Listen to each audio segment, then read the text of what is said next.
환영해 주셔서 감사합니다. 여러분, 요즘 무언가 기다리는 거 있으신가요?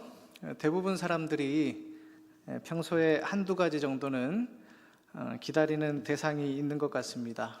기다리는 대상이 그리운 사람일 수도 있고요, 또 소중한 물건일 수도 있고, 또 어떤 특별한 날, 의미 있는 시간일 수도 있을 것 같습니다. 기다림이란 사람들에게 어떤 기대감을 갖게 해준다는 의미에서 긍정적인 면이 많이 있습니다. 그런데 또 한편으로는 무언가를 기대하고 기다리는데 기다리는 시간이 점점 길어지고 기대하는 일은 일어나지 않는다면 그 기다림은 기대감보다는 오히려 불안감이나 고통을 가져올 때도 있는 것 같습니다.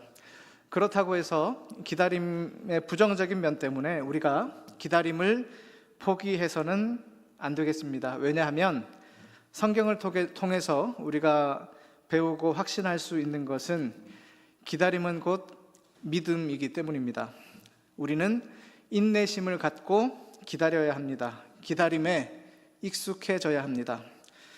인터넷에 기다림에 관한 이런 글이 있어서 잠깐 소개해 드리겠습니다. 녹색 신호가 켜졌는데 앞차가 가지 않아도 경적을 누르지 말고 3초만 기다려주세요. 아침 뉴스에서 불행을 당한 사람들의 소식을 접하면 3초만 그들을 위해서 기도해 주세요.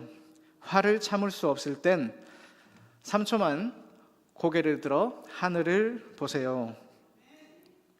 우리의 일상의 모습 속에서 평소에 잘 기다리지 못하는 사람들에게 3초만 기다립시다, 3초만 하늘을 올려다보고 기도합시다. 그러면 우리의 삶이 더욱 기쁨과 감사로 넘쳐나게 될 것입니다라고 따뜻한 마음을 담아서 격려하고 조언하는 글인 것 같습니다.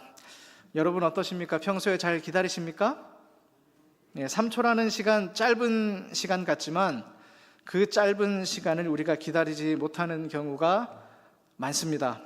누군가를 위해서 기도해야지 생각만 하고 말만 하고는 바쁘다는 핑계로 마음의 여유를 갖지 못해서 누군가를 위해서 기도하는 일에 3초라는 시간도 투자하지 못하는 경우도 많이 있는 것 같습니다. 부끄러운 얘기지만 사실 제가 성질이 좀 급해서요, 운전하다가 1초, 2초도 기다리지 못하고 경적을 울리면서 화를 냈던 적도 있었습니다.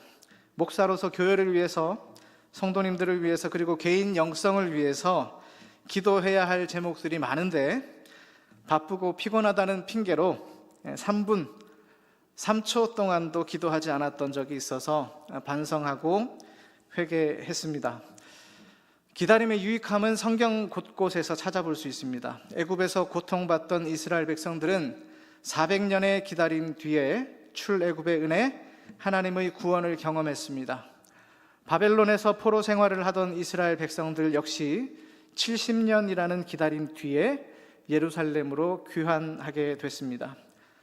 창세 때부터 하나님께서 약속하신 메시아가 그야말로 오랜 기다림 뒤에 이 땅에 오셔서 구원을 이루셨습니다. 십자가에서 죽으시고 부활하시고 승천하신 우리 주님께서는 이 마지막 때에 언제가 될는지 모르지만 곧 다시 오신다고 약속하셨고 우리는 그날을 기대하고 준비하며 기다리고 있습니다.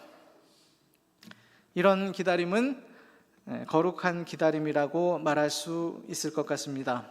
신앙생활에 있어서 기다림은 선택이 아니라 필수입니다. 네덜란드 영성신학자 헨리 나우에는 그 책에서 기다림이란 영성생활의 본질이다라고 말했습니다. 우리가 더욱 온전한 믿음의 삶을 살기 위해서는 더 많이 기다리고 더 오래 참고 더 잠잠히 기다릴 수 있는 영성을 지닐 수 있도록 스스로 훈련하고 노력해야 하겠습니다. 우리가 읽은 시편 130편 5절에서 시인은 내 영혼이 주님을 기다리노라고 고백을 하고 있습니다. 여기서 기다린다는 표현은 일반적인 수준, 보통 평범한 수준으로 기다린다는 것이 아니라 그보다 훨씬 높은 수준으로 아주 애타게 간절히 주님을 기다린다는 뜻입니다. 시인처럼 우리도 그렇게 주님을 기다려야 합니다. 하나님의 자녀요 하나님의 백성인 우리 믿음의 대상은 삼위일체 하나님, 우리 주님이어야 합니다. 우리는 주님을 기다리되 매우 애타게 기다려야 합니다. 주님의 은혜를 간곡히 구하며 주님의 긍휼을 간절히 기다려야 합니다. 우리 주님 오시는 그날까지 포기하지 말고 계속해서 기다려야 합니다. 그 기다림의 끝은 그 은혜의 풍성하심으로 응답하시는 우리 하나님, 우리 주님의 때임에 틀림이 없습니다. 주변에 신앙의 연수가 오래되신 분들 많이 계시죠? 지금 이 자리에도 많이 계신 것 같습니다. 이런 분들 보면 뭔가 좀 달라 보이고 소위 말해서 신앙의 내공이 느껴지지 않습니까? 신앙의 연수가 오래되신 분들은 신앙생활 하시면서 오랫동안 많이 계속해서 기다림의 시간을 가지시면서 다른 사람들보다 더 깊은 기다림의 영성을 갖추고 계시기 때문에 그런 것 같습니다. 기다림의 영성, 우리 모두가 다 갈망해야 할 신앙의 모습, 신앙의 태도라 생각합니다. 오늘 주신 말씀을 다시 한번 살펴보면서 주님을 기다리는 우리가 어떻게 하면 참고 또 참고 기다리고 또 기다리면서 더 잘 기다릴 수 있을지, 어떻게 더 성숙하고 더 깊고 더 훌륭한 기다림의 영성을 지닐 수 있을지 함께 생각해 보도록 하겠습니다. 첫째로, 우리는 예배와 순종의 삶으로 주님을 기다려야 합니다. 우리 3절 4절 말씀, 3절 4절 말씀 다시 한번 함께 읽겠습니다. 여호와여, 주께서 죄악을 지켜보실진대 주여 누가 서리이까? 그러나 사유하심이 주께 있음은 주를 경외하게 하심이니이다. 아멘. 시인은 주께서 죄악을 지켜보고 계신다면, 주님께서 우리의 죄악을 다 기록하고 계신다면 도대체 누가 주님 앞에 설 수 있겠습니까? 주님께서 우리 죄악을 일일이 다 기억하고 계시고 그 죄에 대해서 책임을 물으신다면 그 누구도 감히 주님 앞에 설 수 없습니다. 그러나 주님은 사유하시는 분, 주님은 죄를 용서하시는 분이시기 때문에 우리가 주님 앞에 나아갈 수 있고 이렇게 주님 앞에 설 수 있습니다 라고 고백을 하고 있습니다. 그리고 시인은 주님께서 우리를 용서해 주심은 주를 경외하게 하시기 위함이라고 밝히고 있습니다. 주님을 경외한다는 의미 우리가 너무 잘 알고 있듯이 주님을 우러러보면서 주님을 높이고 주님을 두려워하는 것입니다. 그런데 경외함이란 이 단어에는 예배와 순종의 의미를 포함하고 있습니다. 그러니까 주님께서 우리 죄악을 용서해 주시는 이유는 우리로 하여금 하나님을 경외함으로 하나님을 온전히 예배하고 하나님께 순종의 삶을 살게 하시기 위함임을 알 수가 있습니다. 주님은 우리를 용서하시는 분입니다. 우리가 지금 이렇게 주님 앞에 나아올 수 있고 주님 앞에 설 수 있는 것은 주님께서 이미 우리에게 용서를 해 주셨기 때문입니다. 십자가의 은혜로 주님은 우리와 새 언약을 맺으셨습니다. 그래서 도저히 용서받지 못할 죄인인 우리를 받아주셨고 도저히 해결이 안 되는 우리의 죄의 문제를 해결해 주셨습니다. 예수 그리스도를 구주로 믿는 그 믿음을 보시고 주님께서 우리에게 이제 너희는 죄 없어, 너희는 이제 의인이야 라고 인정을 해 주신 것입니다. 또한 주님은 우리를 하나님 자녀 삼아 주셨습니다. 우리가 하나님 자녀라는 새로운 신분을 얻어서 하나님의 자녀로 이 땅을 살아가게 하셨습니다. 그리고 하나님은 연약한 우리가 이 땅을 살아가면서 하나님의 자녀답게 하나님을 예배하고 하나님 앞에서 순종의 삶을 살아갈 수 있도록 성령님을 보내셔서 우리를 도와주시고 우리에게 힘주시고 우리를 붙들어주고 계십니다. 우리가 오늘 이렇게 예배당에서 하나님을 예배할 수 있는 것, 하나님께서 우리에게 용서의 은총을 베풀어 주셨기 때문에 가능한 일입니다. 오늘 우리가 하나님 자녀로 가슴 펴고 어깨 펴고 당당하게 살아갈 수 있는 것, 우리 주님께서 우리를 용납해 주셨기 때문입니다. 주님을 간절히 기다리기 위해서, 포기하지 않고 끝까지 참고 기다리기 위해서 우리 모두가 예배의 삶을 살아가는 자, 주님을 온전히 예배하는 자가 될 수 있으면 좋겠습니다. 또한 우리가 주님을 기다리기 위해서 순종의 자녀로 살아가야 하겠습니다. 주님께 불순종하면서 주님을 기다린다는 건 불가능한 일입니다. 오전 예배 때도 불렀는데요, 나는 예배자입니다라는 찬양의 가사 제가 한번 읽어드리겠습니다. 나는 하나님을 예배하는 예배자입니다. 내가 서 있는 곳 어디서나 하나님을 예배합니다. 내 영혼 거룩한 은혜를 향하여, 내 마음 완전한 하나님을 향하여 이곳에서 바로 이 시간 하나님을 예배합니다. 찬양의 가사처럼 하나님께서 우리를 예배자로 세우셨으니 어디에 서 있든지 우리가 서 있는 그곳에서 주님의 거룩하신 은혜를 갈망하면서 완전하신 하나님을 간절히 바라면서 하나님을 예배하는 예배자가 될 수 있으면 좋겠습니다. 하나님을 예배하는 예배자로서 예배의 삶으로 순종의 자녀로 바로 서서 흔들림 없이 주님을 갈망하고 주님을 간절히 기다리는 우리 모두가 될 수 있기를 간절히 소망합니다. 두 번째로 우리는 주님의 말씀을 바라고 기다려야 합니다. 우리 5절과 6절 말씀, 5절 6절 말씀 다시 한번 함께 읽겠습니다. 나 곧 내 영혼은 여호와를 기다리며 나는 주의 말씀을 바라는도다. 파수꾼이 아침을 기다림보다 내 영혼이 주를 더 기다리나니 참으로 파수꾼이 아침을 기다림보다 더하도다. 아멘. 시인은 자신의 영혼이 주를 기다리면서 주님의 말씀을 바라노라 고백하고 있습니다. 주님의 말씀을 바란다는 것은 주님의 말씀 안에 소망을 둔다는 뜻입니다. 하나님께서 약속하신 말씀의 근거에서 내가 주님의 은혜를 소망하고 주님의 긍휼을 구하고 주님을 기다리는 것이 주님의 말씀을 바라는 것입니다. 주님을 기다리는 자로서 가장 확실하게 붙잡을 수 있는 끈이 바로 하나님의 약속의 말씀입니다. 그래서 시인은 주의 말씀을 바라며 주님을 기다리되 파수꾼이 아침을 기다림보다 그 영혼이 주님을 더욱 기다린다고 고백하고 있습니다. 파수꾼이 아침을 기다리는 이유는 임무 교대 시간 때문입니다. 성을 지키고 진지를 지키며 보초를 서는 파수꾼은 밤새 잠을 잘 수가 없습니다.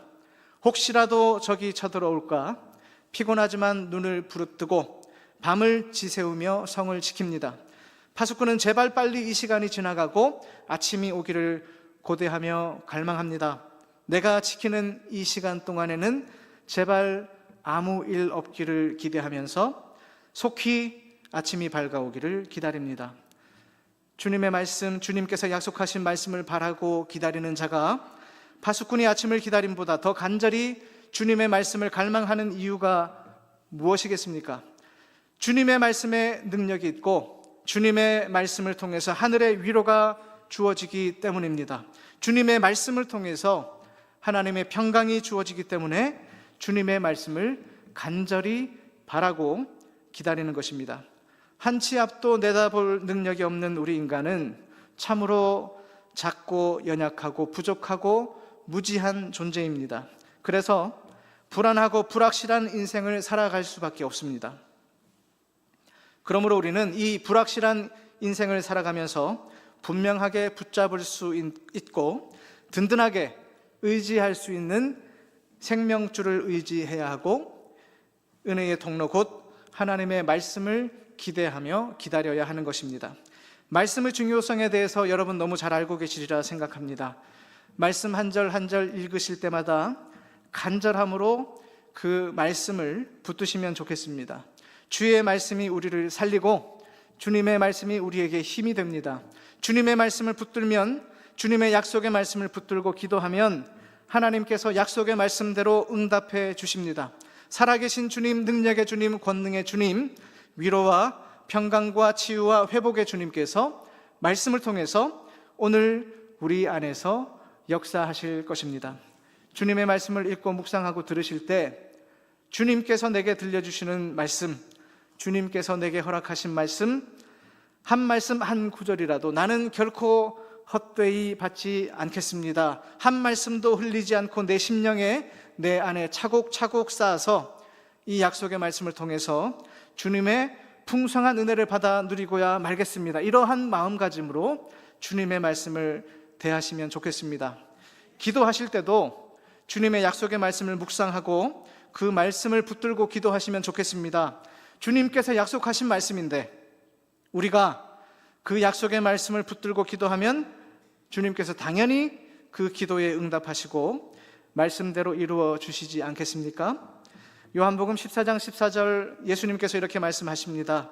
내 이름으로 무엇이든지 내게 구하면 내가 행하리라. 예수님의 이름으로 기도하기만 하면 무엇이든지 주님께서 다 그대로 응답하시고 기도한 대로 행하시겠다는 말씀입니다. 예수님의 이름으로라는 이 말에는 예수님의 생각, 예수님의 뜻, 예수님의 인격, 예수님의 성품, 예수님의 말씀, 예수님께서 행하신 일들의 선함과 의로움과 거룩함과 아름다움이라는 뜻이 포함되어 있습니다. 간단히 얘기하면 예수님의 이름으로 기도하라는 것은 예수님처럼 기도하라는 말씀입니다. 예수님을 닮아서, 예수님을 본받아서 예수님처럼 기도할 때 그대로 행하시겠다 말씀하신 것입니다. 주님 뜻대로 기도해야 됩니다. 주님의 생각, 주님의 마음, 주님의 성품, 주님의 인격, 주님의 선하심과 거룩하심과 의로우심과 온전하심을 내 안에 품고 주님의 마음으로 기도해야 합니다. 그러면 우리가 어디에서 주님을 배우고 어디에서 주님의 마음과 성품을 알 수 있습니까? 우리에게 주신 성경 말씀입니다. 그래서 우리가 주님의 말씀을 간절히 바라야 합니다. 요한복음 14장 15절에서 예수님은 또 이렇게 말씀하십니다.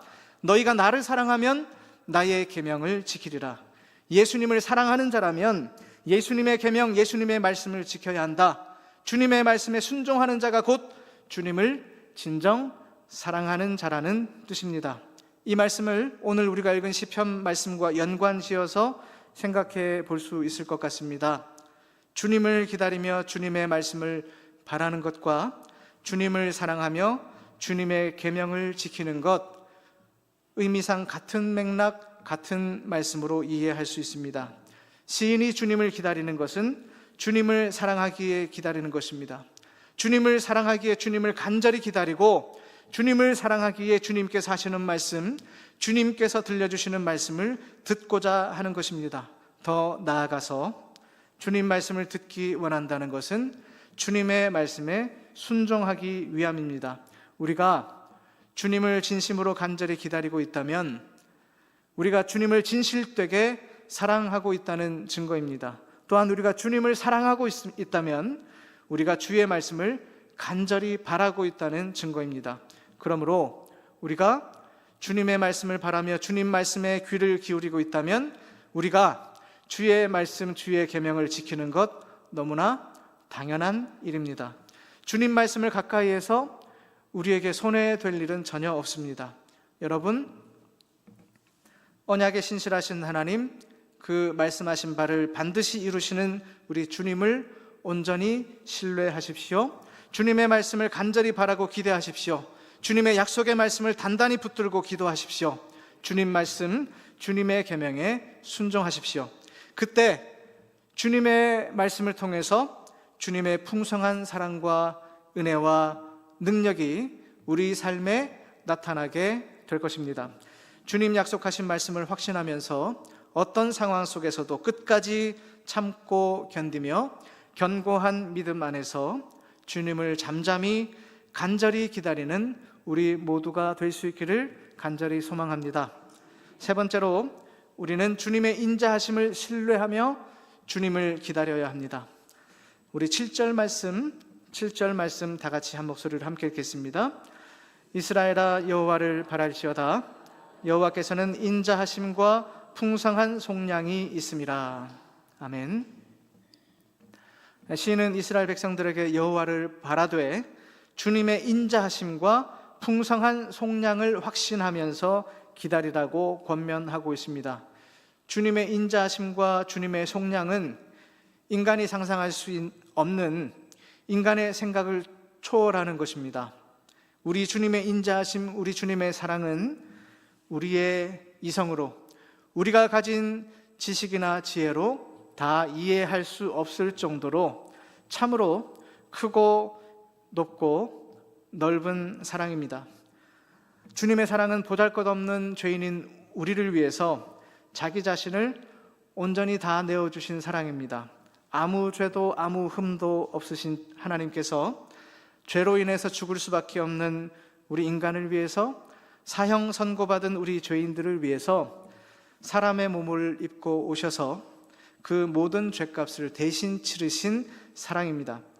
하늘 권세를 가지신 온 우주보다 크신 하나님께서 작고 미련하고 어리석은 악한 인간을 위해서 자기 목숨을 버리셨다는 것, 여러분 이해가 되십니까? 저는 아직 잘 이해가 안 됩니다. 내가 뭐라고, 나 같은 죄인이 뭐라고, 지극히 높으시고 존귀하신 하나님께서 이 죄인이, 이 추악한 죄인이 져야 할 십자가를 지셨습니까? 나 같은 인간이 도대체 무슨 그럴 만한 가치가 있다고 존귀하신 주님께서 자기를 온전히 십자가에 내어주시면서 그 혹독한 고난을 당하시고 죽으셨습니까? 이런 질문에 대해서 제가 찾을 수 있었던 대답은 한 가지밖에 없습니다. 하나님의 사랑이 너무 커서, 하나님의 사랑은 한이 없으셔서, 하나님의 사랑은 그 무엇으로도 측량할 수 없는 크고 놀라운 사랑이어서, 하나님의 사랑은 아무 조건도 아무 이유도 없이 사랑하시는 완전하신 사랑이기 때문에, 그 사랑 때문에 주님께서 나를 위해서, 우리를 위해서 십자가에 달리신 것입니다. 여러분, 하나님의 사랑이 필요하십니까? 하나님의 돌보심이 필요하십니까?